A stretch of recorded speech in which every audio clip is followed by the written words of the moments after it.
The biggest mistake of my life was dating my classmate, Miley. One time she told me, "Sorry, but I forgot to close the front door yesterday. Your dog ran away." What? Why didn't you tell me that earlier? Oh, relax. You didn't even notice he was gone, so just forget about him. Well, Miley had never worked a day in her life. She only cared about Instagram and shopping. Maybe that's why she dated me. I had a $300,000 salary, and I kinda enjoyed funding her lifestyle. It made me feel like I was her daddy. She said, "Look at the dress I bought today. It's from Gucci."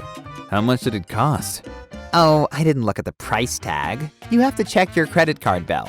Deep down, I probably knew she was a gold digger.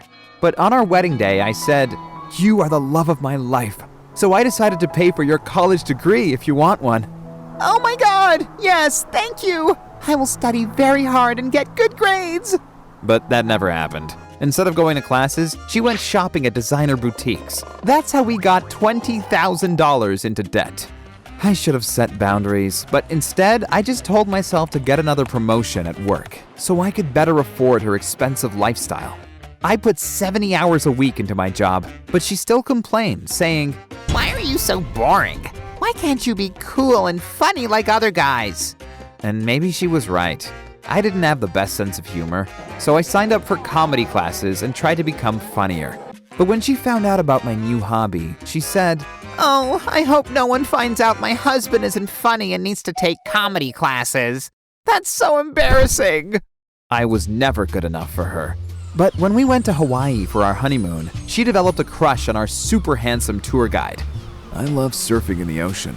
It's my passion. Wow, I bet you have many girls running after you. Sure, but I only choose the prettiest. They kept flirting for 2 hours, even though this was my honeymoon. I was furious. And then the tour guide said to me, "Be careful, I won't steal your girl. You have to step up your game or she will sleep in my bed tonight." I was glad when it was over, but Miley kept complaining. "Why can't you be like the tour guide? He was so funny and interesting." Well, 2 weeks later, my mom got very sick. I wanted to move in with her as support, but Miley said, "No, I want you to stay here with me and treat me like I'm the only woman in the world. Forget about your mom." "But she needs my help." "Oh, stop it. Get her a caretaker and everything will be fine." However, I could only afford a part-time caretaker. So when my mom went to the bathroom at night, she fell and broke her leg. She was in extreme pain until her caretaker found her the next morning.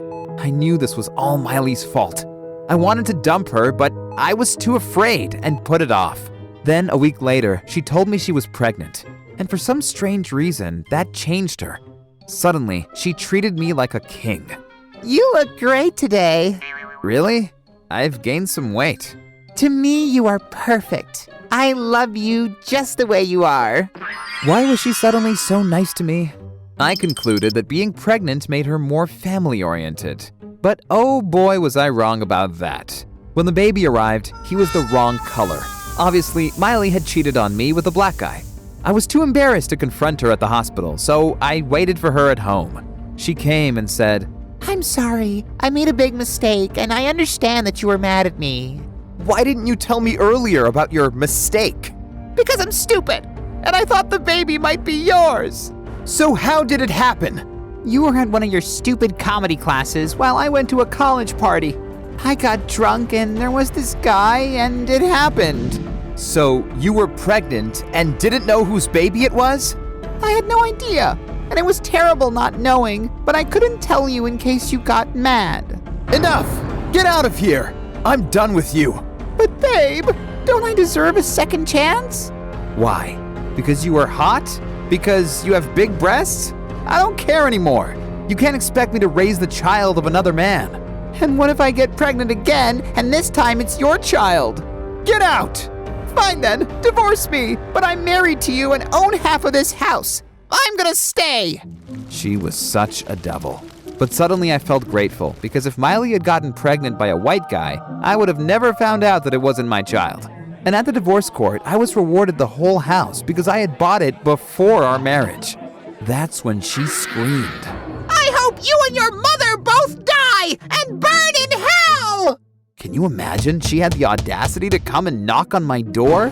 Please help me and my child. We need shelter. It was raining, and I would have let her in, but I was too afraid she would get violent and stab me with a knife or something. So I just let her stand in the rain. And it turns out that the father of the child wants nothing to do with Miley either.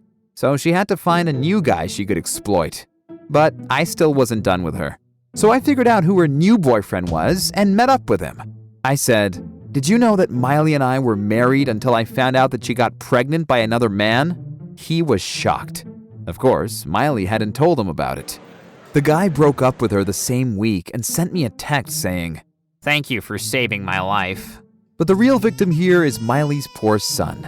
With a mom like his, he's been dealt some bad cards in life.